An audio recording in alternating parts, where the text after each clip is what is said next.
साथियों नमस्कार। भारत माता की जय, वंदे मातरम। जैसा कि एम लक्ष्मीकांत की लिखी हुई पुस्तक भारत की राज्य व्यवस्था, उसके अंतर्गत हमने चर्चा की थी पिछले दूसरे अंक में, जो कि 1861 के भारत परिषद अधिनियम की विशेषताओं के बारे में हमने बताया था। आज मैं बता रहा हूँ कि 1892 में जो अधिनियम आया था उसकी क्या विशेषताएँ थीं, उसके बारे में जानने का प्रयास करते हैं।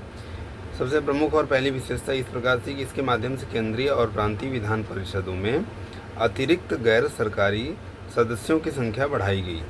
हालांकि बहुमत सरकारी सदस्यों का ही रहता था। इसने दूसरी विशेषता थी कि इसने विधान परिषदों के कार्यों में वृद्धि कर उन्हें बजट पर बहस करने और कार्यपालिका के प्रश्नों का उत्तर देने के लिए अधिकृत किया। तीसरी विशेषता, इसमें केंद्रीय विधान परिषद और बंगाल चैम्बर्स ऑफ कॉमर्स में गैर सरकारी सदस्यों के नामांकन के लिए वायसराय की शक्तियों का प्रावधान था। इसके अलावा प्रांतीय विधान परिषद में गवर्नर को जिला परिषद, नगर पालिका, विश्वविद्यालय, व्यापार संघ, जमींदारों और चैम्बर ऑफ कॉमर्स की सिफारिशों पर गैर सरकारी सदस्यों को नियुक्त करने की शक्ति थी। तो इस अधिनियम ने केंद्रीय और प्रांतीय विधान परिषदों दोनों में गैर सरकारी सदस्यों की नियुक्ति के लिए एक सीमित और परोक्ष रूप से चुनाव का प्रावधान किया। हालांकि चुनाव शब्द का अधिनियम में प्रयोग नहीं हुआ था। इसे निश्चित निकायों की सिफारिश पर की जाने वाली नामांकन की प्रक्रिया कहा गया। इसके बाद आता है 1909 का अधिनियम। और अब इस 1909 के अधिनियम की जो विशेषताएं थी वह ऐसा था कि मार्ले मिंटो सुधार के नाम से भी जाना जाता था इस अधिनियम को, जो 1909 में आया था, क्योंकि उस समय लॉर्ड मार्ले इंग्लैंड में भारत के राज्य सचिव थे और लॉर्ड मिंटो भारत में वायसराय थे।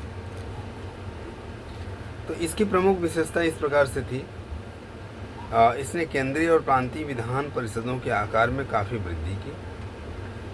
केंद्रीय परिषद में इनकी संख्या 16 से 60 हो गई। प्रांतीय विधान परिषदों में इनकी संख्या एक समान नहीं थी। दूसरी विशेषता, इसने केंद्रीय परिषद में सरकारी बहुमत को बनाए रखा, लेकिन प्रांतीय परिषदों में गैर सरकारी सदस्यों के बहुमत की अनुमति थी। इसने दोनों स्तरों पर विधान परिषद के चर्चा कार्यों का दायरा बढ़ाया। उदाहरण के तौर पर अनुपूरक प्रश्न पूछना, बजट पर संकल्प रखना इत्यादि। चौथी विशेषता थी कि इस अधिनियम के अंतर्गत पहली बार किसी भारतीय को वायसराय और गवर्नर की कार्य परिषद के साथ एसोसिएशन बनाने का प्रावधान किया गया। सत्येंद्र प्रसाद सिन्हा वायसराय की कार्यपालिका परिषद के प्रथम भारतीय सदस्य बने। उन्हें विधि सदस्य बनाया गया था। पांचवी विशेषता, इस अधिनियम ने पृथक निर्वाचन के आधार पर मुस्लिमों के लिए सांप्रदायिक प्रतिनिधित्व का प्रावधान किया। इसके अंतर्गत मुस्लिम सदस्यों का चुनाव मुस्लिम मतदाता ही कर सकते थे। इस प्रकार इस अधिनियम ने सांप्रदायिकता को वैधानिकता प्रदान की और लॉर्ड मिंटो को सांप्रदायिक निर्वाचन के जनक के रूप में जाना गया। छठवीं विशेषता, इसने presidency corporation, chambers of commerce, विश्वविद्यालयों और जमींदारों के लिए अलग प्रतिनिधित्व का प्रावधान किया। इसके बाद भारत का शासन अधिनियम 1919 आया। यह 20 अगस्त 1917 को ब्रिटिश सरकार ने पहली बार इसे घोषित किया कि इसका उद्देश्य भारत में क्रमिक रूप से उत्तरदायी सरकार की स्थापना करना था। क्रमिक रूप से 1919 में भारत शासन अधिनियम बनाया गया, जो 1921 से लागू हुआ। इस कानून को मीटिंग चेम्सफोर्ड सुधार भी कहा जाता है। तो मांटेग जो कि भारत के राज्य सचिव थे, जबकि चेम्सफोर्ड भारत के वायसराय थे। इस वजह से इस कानून को मांटेग चेम्सफोर्ड सुधार भी कहा जाता है। अब इस अधिनियम की विशेषताएं क्या थी? सबसे प्रमुख और पहली विशेषता, केंद्रीय और प्रांतीय विषयों की सूची की पहचान कर और उन्हें पृथक कर राज्यों पर केंद्रीय नियंत्रण कम किया गया। केंद्रीय और प्रांतीय विधान परिषदों को अपने सूचियों के विषयों पर विधान बनाने का अधिकार प्रदान किया गया, लेकिन सरकार का ढांचा केंद्रीय और एकात्मक ही बना रहा। दूसरी विशेषता क्या थी? इसने प्रांतीय विषयों को पुनः 2 भागों में विभक्त किया। हस्तांतरित और आरक्षित, जो ये 2 विषय थे, उसमें हस्तांतरित विषयों पर गवर्नर का शासन होता था और इस कार्य में वह उन मंत्रियों की सहायता लेता था जो विधान परिषद के प्रति उत्तरदायी थे।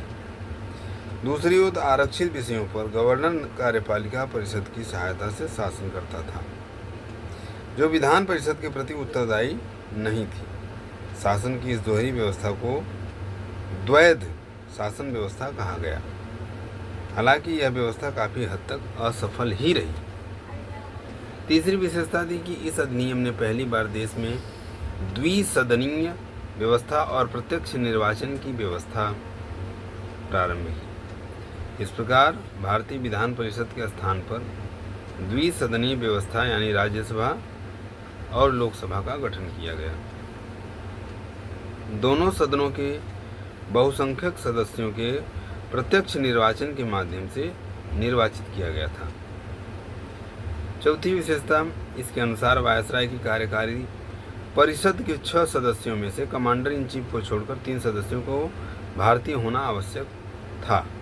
पांचवी विशेषता, इसने सांप्रदायिक आधार पर सिखों, भारतीय ईसाइयों, आंग्ल भारतीयों और यूरोपियों के लिए भी पृथक निर्वाचन के सिद्धांत को विस्तारित कर दिया। छठी विशेषता, इस कानून ने संपत्ति, कर या शिक्षा के आधार पर सीमित संख्या में लोगों को मताधिकार प्रदान किया। सातवीं विशेषता, इस कानून ने लंदन में भारत के उच्च आयुक्त के कार्यालय का सृजन किया और अब तक भारत सचिव द्वारा किए जा रहे कुछ कार्यों को उच्चायुक्त को स्थानांतरित कर दिया गया। आठवीं, इसमें एक लोक सेवा आयोग का गठन किया गया। इससे 1926 में सिविल सेवकों की भर्ती के लिए केंद्रीय लोक सेवा आयोग का गठन किया गया। नवीं विशेषता, इससे पहली बार केंद्रीय बजट को राज्यों के बजट से अलग कर दिया गया और राज्य विधानसभाओं को अपना बजट स्वयं बनाने के लिए अधिकृत कर दिया। और आखिरी 10वीं विशेषता इस प्रकार थी कि इसके अंतर्गत एक वैधानिक आयोग का गठन किया गया, जिसका कार्य 10 वर्ष बाद जांच करने के बाद अपनी रिपोर्ट प्रस्तुत करना था। तो यह आज का विशेष जो कानून था उसका अधिनियम की प्रमुख विशेषताएं बताएं। धन्यवाद। भारत माता की जय। वंदे मातरम।